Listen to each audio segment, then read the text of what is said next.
Israel മക്കളെ സംബന്ധിച്ച് പറഞ്ഞ ഒരു ഭാഗത്തെ സൂറത്തുൽ അറാഫിലെ 163 മുതൽ 166 വരെയുള്ള ആയത്തുകളാണ് ഞാൻ ഓതി വെച്ചത്. ഇസ്രായേലി മക്കളോട് ശനിയാഴ്ച ദിവസം നിങ്ങൾ മീൻ പിടിക്കാൻ പോകരുത് എന്ന് അല്ലാഹു പറയുകയും ആ നിയമം അവർ ലംഘിക്കുകയും അവര് ശനിയാഴ്ച ദിവസം മെഡിറ്ററേനിയൻ കടൽ, അവർക്ക് ഏറ്റവും തൊട്ടടുത്തുള്ള കടൽ അതാണ്. ഫലസ്തീനിലെ ഗസയിൽ തൊട്ടപ്പുറത്ത് സൈപ്രസും അതിനപ്പുറത്ത് യൂറോപ്പുമായി കിടക്കുന്ന മെഡിറ്ററേനിയൻ അൽ ബഹറുൽ മുതവസ്സിത്ത്, മെഡിറ്ററേനിയൻ കടൽ സമൃദ്ധമായ മത്സ്യമുണ്ട്. പക്ഷെ അത് ശനിയാഴ്ചയെ മീൻ കിട്ടൂ. ധാരാളം മീൻ വേണമെങ്കിൽ അത് ശനിയാഴ്ചയാണ് കടലിൽ ഉണ്ടാവുക. ശനിയാഴ്ച നമുക്ക് വെള്ളിയാഴ്ച പോലെ അവർക്ക് ശനിയാഴ്ച ആരാധനയുടെ ദിവസമാണ്. അന്ന് നിങ്ങൾ മീൻ പിടിക്കാൻ പോകരുത് എന്ന് അല്ലാഹു അവരോട് നിർദ്ദേശിച്ചിരുന്നു.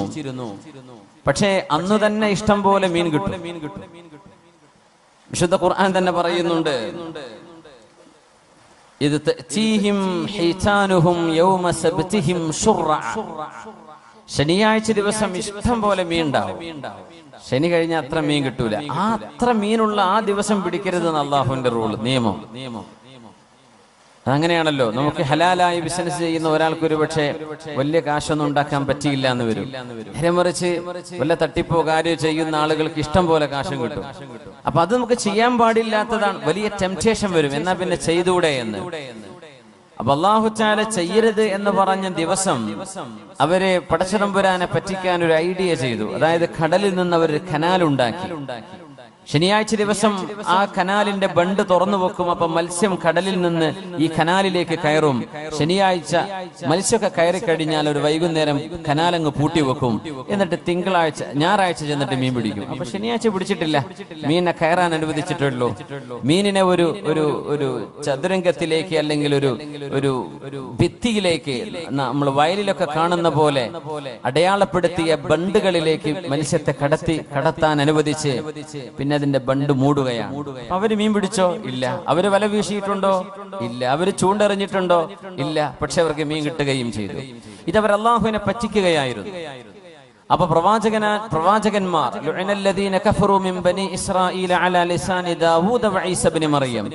മഹാനായ ദാവൂദ് നബി അലൈഹിസ്സലാമിന്റെയും മൂസ നബി അലൈഹിസ്സലാമിന്റെയും അനുയായികൾ. ദാവൂദ് നബി അലൈഹിസ്സലാമാണ് പ്രവാചകന്മാരിൽ മഹാനായ മൂസ നബി അലൈഹിസ്സലാമിന്റെ ശേഷം വന്ന നബിയാണ് നബിയുല്ലാഹി ദാവൂദ് അലൈഹിസ്സലാം. ദാവൂദ് നബിയുടെ ഖബർ ഫലസ്തീനിലാണ്. ബൈത്തുൽ മുഖദ്ദസിൽ നിന്ന് നമുക്കൊരു 10 മിനിറ്റ് നടന്നാൽ ദാവൂദ് അലൈഹിസ്സലാമിന്റെ മഖാം സിയാറത്ത് ചെയ്യാൻ കഴിയും. അത് ജൂതന്മാരുടെ കസ്റ്റഡിയിലാണുള്ളത്. ജൂതന്മാരും സിയാറത്ത് ചെയ്യും, മുസ്ലിമീങ്ങളും ചൊല്ലും. ദാവൂദ് നബി അലൈഹിസ്സലാം അവിടെയാണ്. മൂസാ നബി അലൈഹിസ്സലാമും ബൈത്തുൽ മുഖദ്ദസിൽ നിന്ന് ജെറൂസലേമിൽ നിന്ന് ഒരു 10-25-30 കിലോമീറ്ററിന്റെ ദൂരെ നമ്മൾ ചാവുകടലിലേക്ക് പോകുന്ന റൂട്ടിൽ വലതുഭാഗത്ത് മൂസാ നബി അലൈഹിസ്സലാമും അന്ത്യവിശ്രമം കൊള്ളുകയാണ്. ഈ രണ്ട് പ്രവാചകന്മാരുടെ നാക്കിലൂടെ ലുഇനല്ലദീന കഫറു മിൻ ബനി ഇസ്രായീല അലാ ലിസാനി ദാവൂദ വഈസ ഇബ്നു മറിയം, ദാവൂദ് നബിയുടെയും മൂസ നബി അലൈഹിസ്സലാമിന്റെയും നാക്കിലൂടെ അവിശ്വാസികളായ വലിയൊരു വിഭാഗം ബനു ഇസ്രായേലുകൾ ശപിക്കപ്പെട്ടു എന്ന് പരിശുദ്ധ ഖുർആൻ. അതിന് കാരണം പറഞ്ഞത്, ഈ മത്സ്യം പിടിച്ചപ്പോ ചില ആളുകൾ അവരോട് പറഞ്ഞു, കൂട്ടരെ ചെയ്യുന്ന തെറ്റാണ്, നിങ്ങളിത് ചെയ്യല്ലേ. ഒരു വിഭാഗം മാത്രം അത് പറഞ്ഞു. വേറെ വിഭാഗം, നമ്മൾ എന്തിനാ ഗുണത്തിനും ദോഷത്തിനും, പിടിക്കുന്നവര് പിടിച്ചോട്ടെ, നമ്മൾ പിടിക്കാൻ പോകുന്നില്ലല്ലോ, നമ്മളതിന് യെസ് പറയാനും പോവണ്ട, നോ പറയാനും പോവണ്ട, അവരായിക്കോട്ടെ, നമ്മളൊന്നും മിണ്ടണ്ട എന്ന് പറഞ്ഞ് മിണ്ടാതിരുന്ന ഒരു വിഭാഗം. വേറെ ഒരു വിഭാഗം അവർക്ക് സപ്പോർട്ട് ചെയ്തു, നിങ്ങൾ ചെയ്തോളി മക്കളെ എന്ന് പറഞ്ഞ് സപ്പോർട്ട് ചെയ്തു. അള്ളാഹു ഈ ഒരു വിഭാഗത്തെയാണ് കുരങ്ങന്മാരാക്കി ശിക്ഷിച്ചത് എന്ന് വിശുദ്ധ ഖുർആൻ പറയുന്നു. ആ ശിക്ഷ വന്നപ്പോഴേ ഈ മൂന്ന് കൂട്ടരിൽ ഒരു വിഭാഗം എതിർത്തു ചെയ്യരുത് എന്ന് പറഞ്ഞു, ന്യൂനപക്ഷം. വേറൊരു വിഭാഗം അവരുടെ കൂടെ മീൻ പിടിച്ചു. വേറൊന്ന് ഒന്നും പറഞ്ഞില്ല, മിണ്ടില്ല. അത് അവരായിക്കോട്ടെ, എന്റെ മകനല്ലല്ലോ, എന്റെ കുട്ടിയല്ലല്ലോ, എന്റെ കുടുംബമല്ലല്ലോ, അത് ആരുടെയോ മക്കളല്ലേ, അവര് കഞ്ചാവടിച്ച് വീഴുന്നതിന് ഞാൻ എന്തിനു പറയണം, അവൻ കള്ളുകുടിക്കുന്ന ഞാൻ എന്ത് പറയണം, അത് അവനല്ലേ, അവന്റെ മോളല്ലേ, എന്റേതല്ലല്ലോ എന്ന് പറഞ്ഞ് മിണ്ടാതിരിക്കുന്ന പോലെ ഒരു വിഭാഗം ആളുകൾ ഇതിനെതിരെ മിണ്ടാതിരുന്നപ്പോ അവരും മീൻ പിടിച്ചവരും സപ്പോർട്ട് ചെയ്തവരും ഈ ശിക്ഷയിൽ പെട്ടിട്ടുണ്ട്. രക്ഷപ്പെട്ടത് തിന്മ ചെയ്യരുത് എന്ന് പറഞ്ഞ ഒരു വിഭാഗം മാത്രമാണ് അള്ളാഹുവിന്റെ ശിക്ഷയിൽ നിന്ന് രക്ഷപ്പെട്ടത് എന്ന് വിശുദ്ധ ഖുർആൻ പഠിപ്പിച്ചിരിക്കുകയാണ്. അതുകൊണ്ടാണ് നമ്മുടെ ഇന്നത്തെ വിഷയം തിന്മകൾ കാണുമ്പോ തിന്മകൾക്കെതിരെ നിശബ്ദമായി നമ്മൾ മൗനം പാലിക്കുകയാണോ എന്നൊരു ചോദ്യം ഉന്നയിച്ചത്. ബിസ്മില്ലാഹിർ റഹ്മാനിർ റഹീം. മാ ലകും ലാ തർജൂന ലില്ലാഹി വഖാറാ വഖദ് ഖലഖകും അത്വാറാ ألم تروا كيف خلق الله 7 سماوات طباقا وجعل القمر فيهن نورا وجعل الشمس سراجا والله أنبتكم من الأرض نباتا. ശുദ്ധ ഖുർആൻ നൂഹ് നബി അലൈഹിസ്സലാമിന്റെ ഒരു ചോദ്യം. പ്രവാചകന്മാർ മുഴുവനും മനുഷ്യരിൽ തിന്മ കണ്ടപ്പോൾ തിന്മകളെ തിരുത്തി കൊടുത്തവരാണ്. തിന്മകൾ തിരുത്താൻ ആളില്ലാതെ വന്നാൽ പിന്നെ ആരിത് തിരുത്തും? എല്ലാം പോലീസും പട്ടാളവും ഒരു നിയമം കയ്യിലെടുക്കണം എന്നല്ലേ ഈ പറയുന്നതിന്റെ അർത്ഥം? ഒരു തിന്മ കാണുമ്പോ അത് പോലീസുകാർ വന്ന് പിടിച്ചു കൊണ്ടുപോയിക്കോട്ടെ, നമ്മളൊന്ന് ഇടപെട്ട് അവരെ ഒന്ന് ഗുണദോഷിക്കുകയോ അവരെ ഒന്ന് ഉപദേശിക്കുകയോ ചെയ്യേണ്ട ബാധ്യത സത്യവിശ്വാസികൾക്കില്ലയോ? പ്രവാചകന്മാർ ചെയ്ത ദൗത്യമാണ്. നൂഹ് നബി ചോദിക്കുന്നു ജനങ്ങളോട്, മാലകും ലാ തർജൂന ലില്ലാഹി വഖാറാ, നിങ്ങൾ എന്തേ അല്ലാഹുവിനെ വേണ്ട വിധത്തിൽ നിങ്ങൾ ഗൗനിക്കാത്തത്? മാലകും, നിങ്ങൾ എന്താ മനസ്സിലാക്കുന്നത്? ലാ തർജൂന ലില്ലാഹി വഖാറാ, ആരാണ് സൃഷ്ടാവെന്നറിയുമോ? വഖദ് ഖലഖകും അത്വാറാ, നിങ്ങളെ ഘട്ടം ഘട്ടമായി പടച്ചവനാണവൻ. ചെറിയ കുഞ്ഞ് കണ്ണു തുറക്കാൻ മാത്രമറിയുന്ന, വാ തുറക്കാൻ മാത്രമറിയുന്ന ഒരു പിഞ്ചു പൈതൽ പിന്നെ പിച്ച വെച്ച് മുട്ടുകാലിൽ നടക്കാൻ പഠിക്കുന്നു, പിന്നെ നിവർന്ന് നടക്കാൻ പഠിക്കുന്നു, പിന്നെ സ്കൂളിൽ പോകുന്നു, പിന്നെ കോളേജിൽ എത്തുന്നു. അപ്പൊ പറയാ പടച്ചവനൊന്നുമില്ല. മാലക്കും, എന്തു പറ്റി നിങ്ങൾക്ക്? ഈ പടച്ചവനെ നിങ്ങൾ നിഷേധിക്കുകയാണോ? ആരാ പിന്നെ നിങ്ങളെ വളർത്തി തന്നത്? വഖദ് ഖലഖകും അത്വാറാ, നിങ്ങളെ ഘട്ടം ഘട്ടമായി പടച്ചവനല്ലയോ അല്ലാഹു? അലം തറൗ, അല്ലാഹുവിനെ മനസ്സിലാവണില്ലേ? നിങ്ങൾ കാണുന്നില്ലയോ? കൈഫ ഖലഖല്ലാഹു 7 സമാവാതിൻ തിബാഖാ, നിങ്ങൾക്ക് മീതെ അനന്തമായ 7 ആകാശ ലോകങ്ങളെ പടച്ചവനല്ലയോ അവൻ? വജഅലൽ ഖമറ ഫീഹിന്ന നൂറാ, ആ ആകാശഗംഗയിൽ നിങ്ങൾക്ക് രാത്രികാലങ്ങളിൽ പ്രഭ നൽകാൻ ചന്ദ്രനെ പടച്ചവനല്ലേ അവൻ? വജഅല ശംസ സിറാജ, നിങ്ങൾക്ക് വേണ്ട, നിങ്ങളുടെ ജീവജാലങ്ങൾക്ക് വേണ്ട, സസ്യജാലങ്ങൾക്ക് ആവശ്യമായ പരിപോഷണത്തിന് വേണ്ടി സൂര്യനെ സംവിധാനിച്ചവനല്ലയോ അല്ലാഹു? ഈ സൂര്യനും ചന്ദ്രനും കാണുമ്പോഴേ പടച്ചവനില്ല എന്ന് പറയണോ?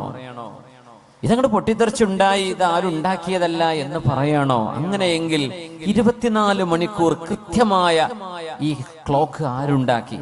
കൃത്യമായ രാവും പകലും ഇതാരുണ്ടാക്കി? ചന്ദ്രന്റെ വെളിച്ചം ആരുണ്ടാക്കി? കൃത്യമായ ദൂരത്തിൽ സൂര്യനെ കൊണ്ടുപോയി വെച്ചു.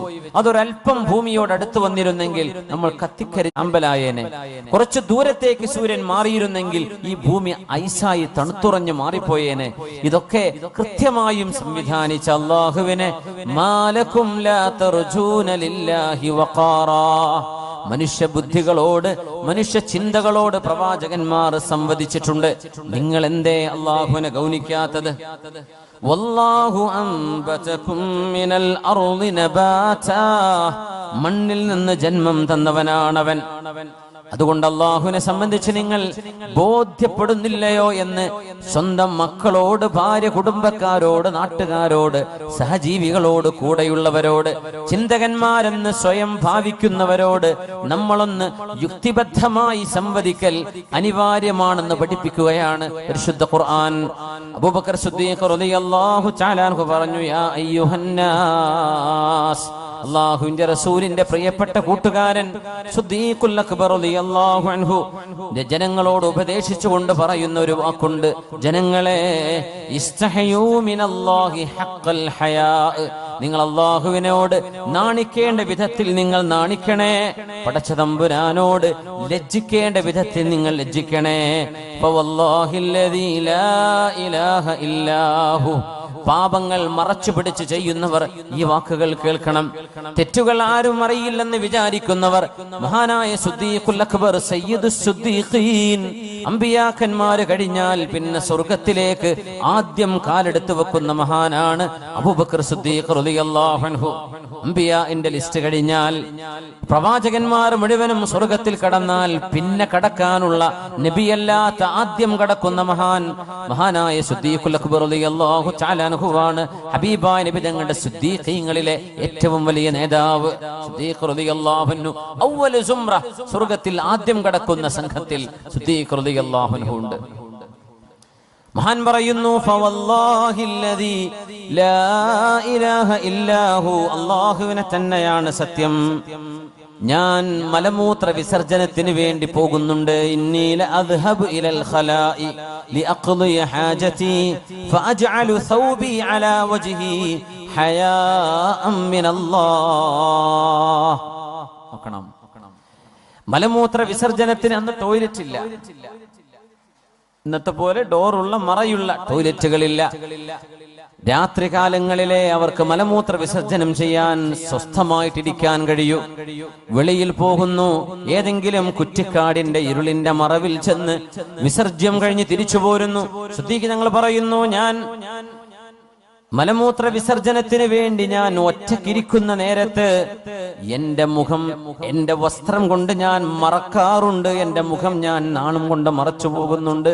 ഹയാഅൻ മിനല്ലാഹ്, ഔറത്ത് കാട്ടിയിരിക്കുമ്പോ എന്റെ റബ്ബിൽ നിന്ന് നാണം കൊണ്ട് ഞാൻ എന്റെ മുഖം മറക്കാറുണ്ട്. സുബ്ഹാനല്ലാഹ്, മുഖം മറക്കാറുണ്ട്, നാണിച്ചിട്ട്, എന്റെ റബ്ബിനോട് നാണിച്ചിട്ട്. റളിയല്ലാഹു തആല അൻഹു, ഇതാണ് സിദ്ദീഖുൽ അക്ബർ റളിയല്ലാഹു അൻഹു. അതൊരു പക്ഷേ തെറ്റായത് കൊണ്ടാണോ? അല്ല, മൂത്രിക്കാൻ പോകുന്നത് തെറ്റല്ലല്ലോ, മനുഷ്യന്റെ ജീവിതത്തിന്റെ ആവശ്യമല്ലേ. Answer in the call of nature എന്നാ പറയല്ലേ, പ്രകൃതിയുടെ വിളിക്ക് ഉത്തരം കൊടുക്കുക എന്നാ പറയലെന്നെ, ജീവിതത്തിന്റെ അനിവാര്യതയാണ്. എന്നാലും ഔറത്ത് വെളിവാകുന്നത് ഒരു അനിവാര്യ ഘട്ടത്തിലാണ്. ആ സമയത്ത് പോലും എനിക്ക് നാണം തോന്നുന്നുണ്ട്. റബ്ബേ, അല്ലാഹുവേ, ഞാൻ ഔറത്ത് കാണിച്ചുകൊണ്ടാണല്ലോ ആരും കണ്ടിട്ടല്ല, ആരും കാണാതെ ഒറ്റയ്ക്കിരിക്കുമ്പോ ഹയാഅൻ മിനല്ലാഹ്, അല്ലാഹുവിനോട് നാണം തോന്നിയിട്ട് ഞാൻ എന്റെ മുഖം മറച്ചു വെക്കാറുണ്ട് വസ്ത്രം കൊണ്ട് എന്ന് മഹാനായ സിദ്ദീഖ് റളിയല്ലാഹു അൻഹു പറഞ്ഞ് ജനങ്ങൾ ഉപദേശിക്കുന്നു. ഇസ്തഹയൂ മിനല്ലാഹി ഹഖൽ ഹയാ, നിങ്ങൾ അല്ലാഹുവിനോട് നാണിക്കേണ്ട വിധത്തിൽ നാണിക്കുന്നുണ്ടോ? തമ്പുരാൻ കാണുന്നുണ്ട്. ഞാൻ ചെയ്യുന്നതോ, ഞാൻ കണ്ടുകൊണ്ടിരിക്കുന്നതോ അള്ളാഹു എന്നെ കണ്ടുകൊണ്ടിരിക്കുന്നുണ്ട് എന്ന് നിങ്ങൾക്കൊരു നാണം തോന്നുന്നില്ലേ? ഒരു ലജ്ജ തോന്നുന്നില്ലേ? ഈ സാരോപദേശം സിദ്ദീഖ് റളിയല്ലാഹു അൻഹുവിന്റേതാണ്. റസൂലുള്ളാഹി സ്വല്ലല്ലാഹു അലൈഹി വസല്ലം തങ്ങൾ പറയുമായിരുന്നു, ഇസ്തഹയൂ മിനല്ലാഹി ഹഖൽ ഹയാ, അള്ളാഹുവിനോട് നാണിക്കേണ്ട വിധത്തിൽ നിങ്ങൾ നാണിക്കണേ. എന്നിട്ട് ഹബീബായ തങ്ങൾ എന്താണ് നാണം എന്ന് വിശദീകരിച്ചു. വൽ ഇസ്തിഹയാഉ മിനല്ലാഹി ഹഖൽ ഹയാ, നബി തങ്ങളോട് ചോദ്യം വന്നു, നബിയെ, അല്ലാഹുവിനോട് നാണിക്കേണ്ട വിധത്തിൽ നാണിക്കണം എന്നതിന്റെ അർത്ഥം എന്താണ്? അൻ തഹ്ഫളർ റഅസ വമാ വഅ, നിന്റെ തലയും നിന്റെ തലയിൽ ഉൾക്കൊള്ളുന്നതും അള്ളാഹുവിന് വേണ്ടി നീ സൂക്ഷിക്കലാണ്. ചിന്തകള് നമുക്ക് വായിക്കാൻ പറ്റാത്തത് ഒരുപാടുണ്ട്. പച്ചയായ നിരീശ്വരവാദവും ഭൗതികവാദവും യുക്തിവാദവും എഴുതിവിടുന്ന എത്ര ആളുകളുണ്ട്. അവർ വിചാരിക്കുന്നവർ എന്തോ ഒരു കാര്യമായ ലോകത്ത് ഇതുവരെ ആർക്കും തിരിയാത്തത്. ഈ ഭൗതികവാദവും യുക്തിവാദവും പ്രവാചകർ തങ്ങളുടെ കാലം മുതൽ ഇസ്ലാമിന്റെ ശത്രുക്കൾ പ്രവാചകനെ അംഗീകരിക്കാൻ മടിയുണ്ടായി. ജീവിതത്തിൽ താൻ ഇഷ്ടപ്പെടുന്നത് മുഴുവനും ആരുടെയും ഒരു ബന്ധനമില്ലാതെ എനിക്ക് സ്വതന്ത്രമായി തിന്മകളും നന്മകളും എന്തോ ആകട്ടെ എനിക്ക് ഇഷ്ടമുള്ളത് ചെയ്യണം എന്ന് വാശിയുള്ള ആളുകൾ അന്ന് മുതൽ പറഞ്ഞു തുടങ്ങിയതാണ് ഈ ഭൗതികവാദവും ഇതുപോലെയുള്ള യുക്തിവാദവും നിരീശ്വരവാദവും. ഇതൊക്കെ എഴുതിവിടുന്നത് നമുക്ക് വായിക്കാൻ പറ്റുമോ? അത് വായിച്ചു കഴിഞ്ഞാൽ തലയിലേക്ക് നമ്മൾ കൊണ്ടുപോകുന്നത് വളരെ ഡേഞ്ചറായ ആശയങ്ങളാണത്. പ്രവാചകന്മാരും അള്ളാഹുവിന്റെ അമ്പിയാക്കന്മാർ മുഅ്ജിസത്തുകളാൽ അള്ളാഹു മുഅയ്യദുകളാക്കി കൊടുത്തവരാണ്. പ്രവാചകന്മാർ അള്ളാഹു മനോഹരമായ അദൃശ്യ കഴിവുകളാൽ അള്ളാഹു ശക്തി നൽകിയവരാണ്. വിശുദ്ധ ഖുർആൻ ഹബീബിന്റെ മുഅ്ജിസത്തുകളിൽ ഏറ്റവും വലിയ മുഅ്ജിസത്തല്ലയോ? ഈ പ്രമാണങ്ങളെല്ലാം മുമ്പിലുണ്ടായിരിക്കെ ഒരു പ്രവാചകൻ പറയുന്നത് അള്ളാഹുവിന്റെ ന്യായ പ്രമാണമാണെന്ന് ബോധ്യപ്പെടാൻ എല്ലാവിധ സാഹചര്യങ്ങളും ഉണ്ടായിരിക്കെ ഇതൊന്നും ഞങ്ങൾ അംഗീകരിക്കില്ല എന്ന് പറഞ്ഞു വിടുന്ന ആളുകൾ എഴുതി വിടുന്നത് വെറുതെ നമ്മൾ വായിക്കുന്നത് പോലും എത്ര ഗൗരവമാണ്. നിങ്ങളുടെ തലയും നിങ്ങളുടെ ചിന്തയും നിങ്ങൾ അള്ളാഹുവിന് വേണ്ടി സമർപ്പിക്കുകയാണ് വേണ്ടത്. അത് നിങ്ങൾ അള്ളാഹുവിന് വേണ്ടി സൂക്ഷിക്കണം. അതാണ് അള്ളാഹുവിനോട് നാണിക്കുക എന്ന് പറഞ്ഞാൽ.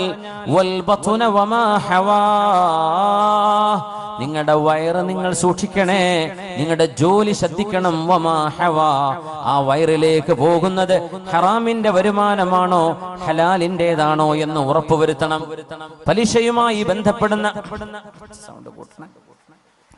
പലിശയുമായി ബന്ധപ്പെടുന്ന വിഷയങ്ങളിൽ നമ്മുടെ ജീവിതത്തിലേക്ക് കടന്നു വരുന്ന വരുമാനങ്ങൾ പലിശയുമായി ബന്ധമുള്ളതാണെങ്കിൽ അതിൽ ജീവിതത്തിൽ ബറക്കത്തില്ല. നമ്മുടെ മക്കളിൽ അതിന്റെ നന്മയും സ്വലാഹും ഉണ്ടാവുകയില്ല. അതുകൊണ്ട്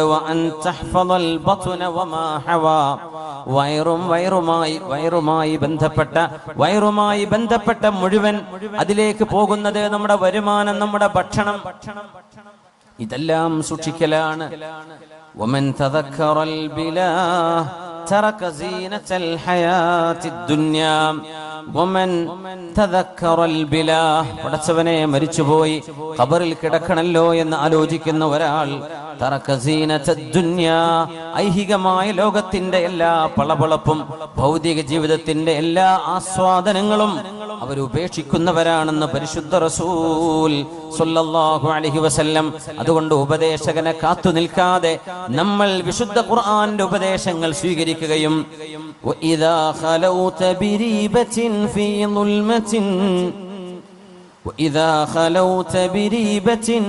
ظلمة والنفس داعية إلى الطغيان فاستحي من نظر الإله وقل لها إن الذي خلق الظلام يراني وإذا خلوت بريبة في ظلمة ഇരുളുണ്ടാകുമ്പോൾ ആരാരും കാണില്ല എന്ന് തോന്നുമ്പോൾ തിന്മകളിലേക്ക് അഭയം തേടുന്നവരെ വന്നഫ്സു ദാഇയത്തുൻ ഇലാ തുഗ്യാനി മദ്യപാനവും വ്യഭിചാരവും മോശമായത് കണ്ടിരിക്കലും നോക്കിയിരിക്കലും വായിച്ചിരിക്കലും ഇന്ന് മനുഷ്യനെ ബാധിച്ച വിശ്വാസികളെയും അല്ലാത്തവരെയും ഒരുപോലെ ബാധിച്ച ഏറ്റവും വലിയ മാലിന്യം മനുഷ്യന്റെ കണ്ണുകളെ കൊണ്ട് തിന്മകൾ പച്ചയായി കാണാനുള്ള അവസരങ്ങൾ ഉണ്ടായി എന്നതാണ്. ഇന്ന് ലോകത്തിന്റെ ഏറ്റവും വലിയ ഫിത്ന അതാണ്. ടെക്നോളജിയോ നമ്മുടെ സ്മാർട്ട് ഫോണുകളോ നമ്മുടെ മൊബൈൽ ഫോണുകളോ നമ്മൾ ഉപയോഗിക്കുന്ന ഗാഡ്ജറ്റുകൾ എന്തോ ആകട്ടെ, തിന്മകൾ കാണാനുള്ള വഴി ഒരു മനുഷ്യന്റെ സ്വകാര്യതയിലേക്ക് ആരും അറിയാതെ തിന്മകൾ നോക്കിയിരിക്കാൻ മനുഷ്യൻ ചെലവഴിക്കുന്ന സമയം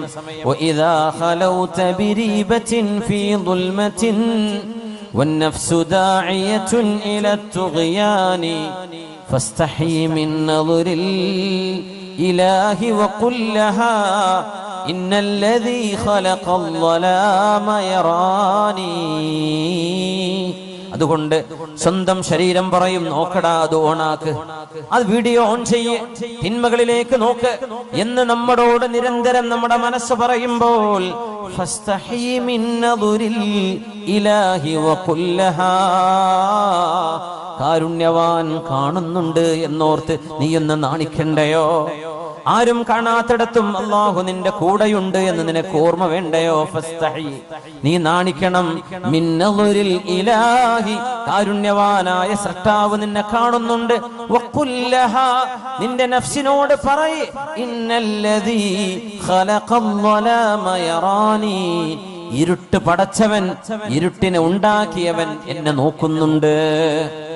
ഇന്ന് അനാവശ്യമായ ഏറ്റവും മോശമായ വീഡിയോകൾ ശ്രദ്ധിക്കുന്നതിൽ പുരുഷന്മാരുടെ അനുപാതത്തെക്കാളും കൂടുതൽ പെണ്ണുങ്ങളുണ്ട് എന്നാണ് കണക്ക്.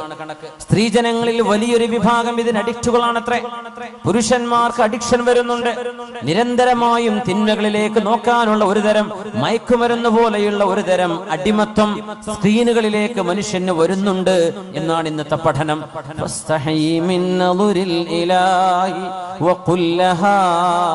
അല്ലാഹു കാണുന്നുണ്ട് എന്നോർത്ത് നീ ഒന്ന് നാണിക്കുന്നുണ്ടോ? നിന്റെ നഫ്സിനോട് പറയണേ, ഇന്നല്ലദീ ഖലഖൽ ളലാമ യറാനി, ആരും കാണാത്ത ആരും അറിയാത്ത ഈ ഇരുളിന്റെ മറവിനെ പടച്ചവൻ പോലും ആ റബ്ബല്ലയോ, അല്ലാഹു നിന്നെ കാണുന്നുണ്ട് എന്ന് നഫ്സിനോട് പറയണേ. ആ ഒരു ബന്ധമാണ്, ആ ഒരു തോന്നലാണ് തിന്മകളിലേക്ക് മനസ്സ് പോകുമ്പോൾ നമുക്കുണ്ടാവേണ്ടത്. നമ്മളെ നിയന്ത്രിക്കണം ആദ്യം. അല്ലാഹു നമുക്കതിന് തൗഫീഖ് നൽകട്ടെ. അതിന് വിധങ്ങൾ ദുആയിരക്കാൻ പറഞ്ഞ ദുആയുണ്ട്. അല്ലാഹുമ്മ ആതി നഫ്സി തഖ്വാഹാ വസക്കിഹാ അൻത ഖൈറു മൻ സക്കാഹാ അൻത വലിയുഹാ വമൗലാഹാ. ഹബീബായ തങ്ങൾ പഠിപ്പിച്ച ദുആയാണിത്. അല്ലാഹുവേ, ആതി നഫ്സി തഖ്വാഹാ, എന്റെ നഫ്സിനെ നിയന്ത്രിക്കാനുള്ള കഴിവ് നീ എനിക്ക് നൽകണേ റബ്ബേ. ഒരു മനുഷ്യൻ അവനവനെ കൺട്രോൾ ചെയ്യാൻ പറ്റാത്തൊരവസ്ഥ, അത് വലിയ അപകടമാണ്. നമുക്ക് നമ്മുടെ ഇമോഷൻസ്, നമ്മുടെ വികാരങ്ങള്, നമ്മുടെ വിചാരങ്ങള്, നമ്മുടെ തോന്നലുകള്, നമ്മുടെ വികാര വിക്ഷോഭങ്ങള്, ഇത് നിയന്ത്രിക്കാൻ കഴിയാതെ വരുന്നത് വലിയൊരു ദുരന്തമാണ്. അല്ലാഹുവിനോട് ചോദിച്ച് പ്രാർത്ഥിച്ച് പഠിക്കണം. ഈ ദുആ നമ്മൾ ശരിക്ക് പഠിച്ചു വെക്കണം. അല്ലാഹുമ്മ റബ്ബേ ആതി നഫ്സി തഖ്വാഹാ, എന്റെ ശരീരത്തിന് ആവശ്യമായ ബോധം തഖ്വയും നിന്നെ കുറിച്ചുള്ള ഭയപ്പാടും നീ തന്നെ നൽകണേ റബ്ബേ. വസക്കിഹാ, എന്റെ ശരീരത്തെ നീ ശുദ്ധിയാക്കി തരണമേ. അൻത ഖൈറു മൻ സക്കാഹാ, നീയാണല്ലോ റബ്ബേ ശരീരത്തെ ഏറ്റവും നന്നാക്കി തരുന്നവൻ. അൻത വലിയുഹാ വമൗലാഹാ, എന്റെ ശരീരത്തിന്റെ ഉടമസ്ഥനും എന്റെ ശരീരത്തിന്റെ ഗാർഡിയൻ, എന്റെ ശരീരത്തിന്റെ രക്ഷിതാവ്, ഇതെല്ലാം നീയല്ലയോ റബ്ബേ, നീയല്ലയോ എന്റെ ഉടമസ്ഥൻ. അതുകൊണ്ട് നീ എന്നെ നന്നാക്കി തരണേ എന്ന് അല്ലാഹുവിനോട് നമ്മുടെ ഓരോ വിശ്വാസി ജനങ്ങളും ഓരോരുത്തരും ദുആ ചെയ്യണം.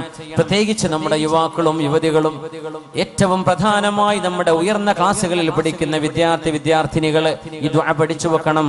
ഒന്ന് ചൊല്ലി നോക്കൂ, നമുക്ക് ഒരുമിച്ച് ചൊല്ലാം. അല്ലാഹുമ്മ ആതി നഫ്സി തഖ്വാഹാ വസക്കിഹാ അൻത ഖൈറു മൻ സക്കാഹാ അൻത വലിയുഹാ വമൗലാഹാ. ഒരുപക്ഷേ നമ്മൾ കേട്ടു പരിചയപ്പെട്ട പ്രാർത്ഥനയാകും ഇത്. എപ്പോഴും ഇടക്കിടക്ക് തിന്മകളിലേക്ക് ചിന്ത വരുമ്പോൾ ദുആ ഇറക്കണം. റബ്ബേ, എന്നെ നീ കാത്തുരക്ഷിക്കണമേ. ഒരു സെക്കൻഡ് നേരത്തെ നമ്മുടെ ചിന്തയിൽ വരുന്ന ഒരു ഭ്രമം മതിയാകും ജീവിതം തകരാൻ.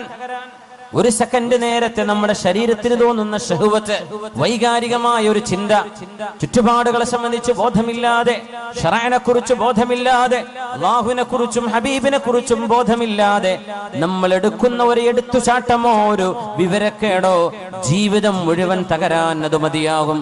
അല്ലാഹുവിനോട് കാവൽ ചോദിക്കണേ. അല്ലാഹുമ്മ ആതി നഫ്സി തഖ്വാഹാ വസക്കിഹാ അൻത ഖൈറു മൻ സക്കാഹാ അൻത വലിയുഹാ വമൗലാഹാ. മഹാനായ റബീഉ ഇബ്നു ഖുസൈം റളിയല്ലാഹു തആല അൻഹു കരഞ്ഞ് ശരീരമാസകലം മെലിഞ്ഞുണങ്ങിയിട്ട് മഹാൻ പറയുന്നു, വല്ലാഹി ഇൻഷാ അല്ലാഹു ലാ യസ്അലുനി റബ്ബി അന്നി വഖഅതു ബിഫാഹിശത്തിൻ അബദാ. അള്ളാഹുവിനോട് ദുആ ഇരക്കുകയാണ്. അള്ളാഹുവിന്റെ മുമ്പിൽ ശപഥം ചെയ്തു പറയുന്നു, റബീഅ റളിയല്ലാഹു അൻഹു, വല്ലാഹ്, അള്ളാഹുവിനെ തന്നെയാണ് സത്യം. ഈ വാക്ക് പോലെ നമുക്കൊരു ധൈര്യപ്പെട്ട് പറയാൻ കഴിയോ? ധൈര്യപ്പെട്ട് പറയാൻ കഴിയുമോ? വല്ലാഹി, അള്ളാഹുവിനെ തന്നെയാണ് സത്യം. ഇൻഷാ അല്ലാഹ്, ഇൻഷാ അല്ലാഹ്, ലാ യസ്അലുനി റബ്ബി അന്നി വഖഅതു ബിഫാഹിശത്തിൻ അബദാ. എന്നോട് അല്ലാഹു ഒരിക്കലും എന്തുകൊണ്ട് റബീഅേ നിങ്ങൾ ഒരു വ്യഭിചാരം ചെയ്തു എന്ന് എന്റെ റബ്ബനോട് ചോദിക്കുന്ന അവസ്ഥ ഉണ്ടാവരുത്. കണ്ണുകൾക്ക് വ്യഭിചാരമുണ്ടെന്നും കാതുകൾക്ക് വ്യഭിചാരമുണ്ടെന്നും നാവിന് വ്യഭിചാരമുണ്ടെന്നും കൈകൾക്കും കാലിനും വ്യഭിചാരമുണ്ടെന്നും മഹാനായ റസൂലുള്ളാഹി സ്വല്ലല്ലാഹു അലൈഹി വസല്ലം മോശമായി കിളിപ്പെടുത്തുന്ന കഥകൾ എഴുതി വിടുന്നത്, ടൈപ്പ് ചെയ്യുന്നത്, വാട്സപ്പിൽ വിടുന്നത്, ഫേസ്ബുക്കിലൂടെ അപ്ലോഡ് ചെയ്യുന്നത്, മോശപ്പെട്ട മനുഷ്യനെ വികാരപ്പെടുത്തുന്ന, മനുഷ്യനെ തിന്മയിലേക്ക് കൊണ്ടുപോകുന്ന ഇക്കിളി പൈങ്കിളി കഥകൾ എഴുതിവിടുന്ന ആളുകളുടെ വിരൽ തുമ്പുകൾ ചെയ്യുന്നത് ഒരു വ്യഭിചാരമാണ്. അത് വായിക്കുന്നവന്റെ കണ്ണ് ചെയ്യുന്നത് വ്യഭിചാരമാണ്. അത് കേൾക്കുന്നത് വ്യഭിചാരമാണ്. അത്തരം വിഷയങ്ങൾ അറിയാനും ആസ്വദിക്കാനും നടന്നു പോകുന്നത് കാലുകൊണ്ട് ചെയ്യുന്ന വ്യഭിചാരമാണ്. അത് മനുഷ്യന്റെ ജനനേന്ദ്രിയം ഒന്നുകിൽ ശരിവെക്കും, അല്ലെങ്കിൽ അതിനെ എതിർക്കും. ശരിവെച്ചാൽ അതിനർത്ഥം അവൻ ശരിയായ തിന്മയിൽ ചെന്ന് പതിക്കുന്നു. മഅദല്ലാഹ്. അതുകൊണ്ട് ഈ രണ്ട് കവിതകളുടെ ആശയം വളരെ വലുതാണ്. നമ്മൾ ഒറ്റക്കിരിക്കുമ്പോഴോ ആരാരും അറിയില്ലെന്ന് തോന്നുമ്പോഴോ നമ്മുടെ ഖൽബിന്റെ ഉള്ളിൽ പറയണേ, എന്നെ അല്ലാഹു കണ്ടുകൊണ്ടിരിക്കുകയാണ്. വഇദാ ഖലൗത ബിരീബത്തിൻ ഫീ ദുൽമത്തിൻ وإذا خلوت بريبة في ظلمة والنفس داعية إلى الطغيان فاستحي من نظر الإله وقل لها إن الذي خلق الظلام يراني. അല്ലാഹു നമുക്ക് ആ ബോധം നൽകട്ടെ. നമുക്ക് നമ്മെ നിയന്ത്രിക്കാനുള്ള കഴിവ്. നാളെ ഖബറിൽ പോയി കിടക്കുമ്പോ വേണ്ടില്ലായിരുന്നുവെന്ന് പശ്ചാത്തപിക്കുന്ന, നമ്മളെ തെറി പറയുന്ന, നമ്മളെ ശപിച്ചു കളയുന്ന ജീവിതത്തിൽ വരുന്ന അബദ്ധങ്ങൾ ഉണ്ടാവരുതേ. നാളെ മഹ്ശറായിലേക്ക് നമ്മുടെ കിതാബ് നൽകപ്പെടുമ്പോ, യാ അബ്ദി, എന്റെ ദാസനെ, ഹൽ വലമക ഹഫളതി, നിന്റെ കർമ്മങ്ങൾ എഴുതി വെക്കാൻ ഞാൻ നിശ്ചയിച്ച എന്റെ മലക്കുകൾ, എന്റെ ഉദ്യോഗസ്ഥന്മാർ നിന്നോട് അതിക്രമം ചെയ്തിട്ടുണ്ടോ? നീ ചെയ്യാത്തത് നീ ചെയ്തുവെന്ന് നിന്റെ പേരിൽ എഴുതി വെച്ചതാണോ? എന്റെ മലക്കുകളോട് നിനക്ക് വല്ല അന്യായം തോന്നുന്നുണ്ടോ?